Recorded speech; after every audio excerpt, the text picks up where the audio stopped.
you.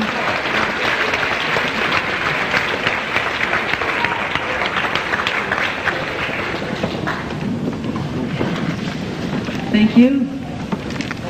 Thank you, dear friends, from the bottom of my heart for such a loving and spirited welcome. And thank you, Mr. President, for your kind invitation to me, which I am so honored to accept. I also want to express a special thanks to you, Shmuley, who for 11 years served as rabbi here at Oxford. You and I have been working so hard to form Heal the Kids, as well as writing our book about childlike qualities. And in all of our efforts, you have been such a supportive and loving friend. Thank you.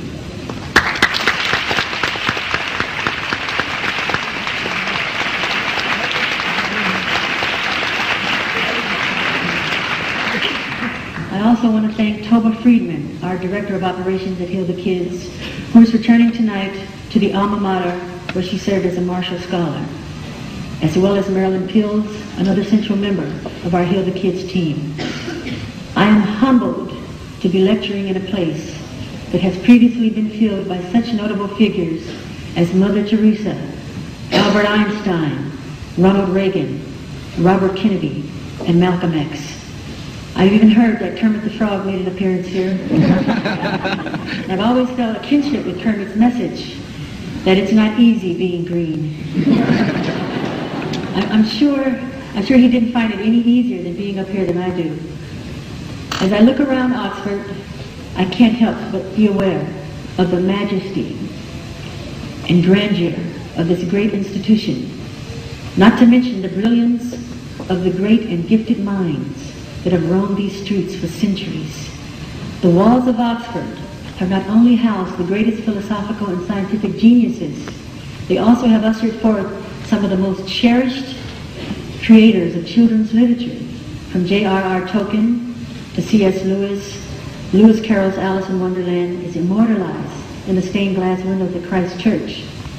And even one of my fellow Americans, the beloved Dr. Seuss.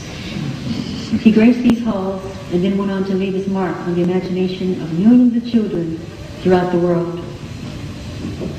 I suppose I should start by listing my qualifications to speak before you this evening. Friends, I do not have to claim an academic expertise of other speakers who have addressed this hall, just as they could lay little claim at being adept at the moonwalk. And you know, Einstein in particular was really terrible at that. but I do have a claim to having experienced more places and cultures than most people will ever see. Human knowledge consists not only of libraries and parchments and ink, but also comprised of the volumes of knowledge that are written on the human heart, chiseled on the human soul, and engraved on the human psyche. And friends, I've encountered so much in this short lifetime of mine that I still cannot believe that I am only 42. I often tell Shmuley that in so years, I'm sure that I'm at least 80. And tonight, I even walk like I'm 80. So please hearken to my message, because what I have to tell you tonight can bring healing to humanity and healing to our planet. Through the grace of God, I have been fortunate to have achieved many of my artistic and professional aspirations, realized early in my lifetime. But these, friends, are accomplishments, and accomplishments alone are not who I am. Indeed, the cheery 5-year-old who belted out Rockin' Robin and Ben to adoring crowds was not indicative of the boy behind the smile. Tonight, I come before you less as an icon of pop, whatever that means, anyway, and more as an icon of a generation that no longer knows what it means to be children. All of us are products of our childhood, but I am the product of a lack of a childhood, an absence of that precious and wondrous age when we frolic playfully without a care in the world, basking in the adoration of parents and relatives, where our biggest concern is studying for that big spelling test come Monday morning. Those of you who are familiar with the Jackson 5 know that I began performing at the tender age of 5, and that ever since then, I haven't stopped dancing or singing. But while performing and making music undoubtedly remained as many of my greatest joys. When I was young, I wanted more than anything else to be a typical little boy. I wanted to build tree houses, have water balloon fights, and play hide and seek with my friends. But fate had it otherwise, and all I could do was envy the laughter and playtime that seemed to be going on all around me. There was no rest from my professional lifestyle, for on Sundays I would go pioneering, the term used for the missionary work that Jehovah's Witnesses do. And it was then that I was able to see the magic of other people's childhood. Since I was already a celebrity, I would have to put on a disguise, a fat suit, a wig, a beard, and glasses. And we would spend the day in the suburbs of Southern California, going door to door or making the rounds of shopping malls, distributing our Watchtower magazines. I loved to set foot on all those regular suburban houses and catch sight of the fireplaces and lazy boy armchairs, with kids playing Monopoly and grandmas babysitting all those wonderful, ordinary, and starry scenes of everyday life. Many, I know, would argue that these things seemed like no big deal, but to me, they were mesmerizing. I used to think that I was unique in feeling that I was without a childhood. I believe that indeed there were only a handful of people with whom I could share these feelings. When I recently met with Shirley Temple Black, the great child star of the 1930s and 40s, we said nothing to each other at first. We simply cried together. For she could share a pain with me that only others like my close friends Elizabeth Taylor and Macaulay Culkin could.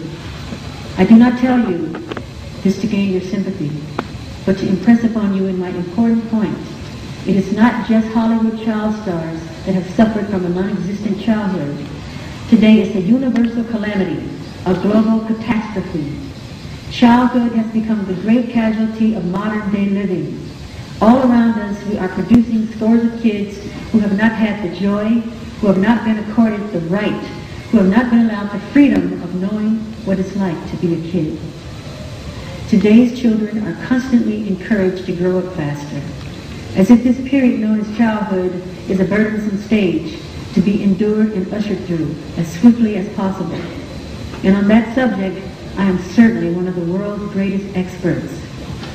Ours is a generation that has witnessed the abrogation of the parent-child covenant. Psychologists are publishing libraries of books detailing the destructive effects of denying one's children the unconditional love that is so necessary to the healthy development of their minds and character. And because of all the neglect, too many of our kids essentially have to raise themselves. They are growing more distant from their parents, grandparents, and other family members, as all around us the indestructible bond that once glued together the generation unravels. This violation has bred a new generation, Generation O, let's call it Generation O, that has now picked up the torch from Generation X. The O stands for a generation that has everything on the outside: wealth, success, fancy clothing, and fancy cars, but an aching emptiness on the inside. That cavity in our chest, that barrenness at our core, that void in our center, is the place where the heart's want beats and which love once occupied. It's not just the kids who are suffering, it's the parents as well. But the more we cultivate little adults in kids' bodies, the more removed we ourselves become from our own childlike qualities. And there's so much about being a child that is worth retaining in adult life. Love. Ladies and gentlemen, love is the human family's most precious legacy, its richest bequest, its golden inheritance, and it is a treasure that is handed down from one generation to the other.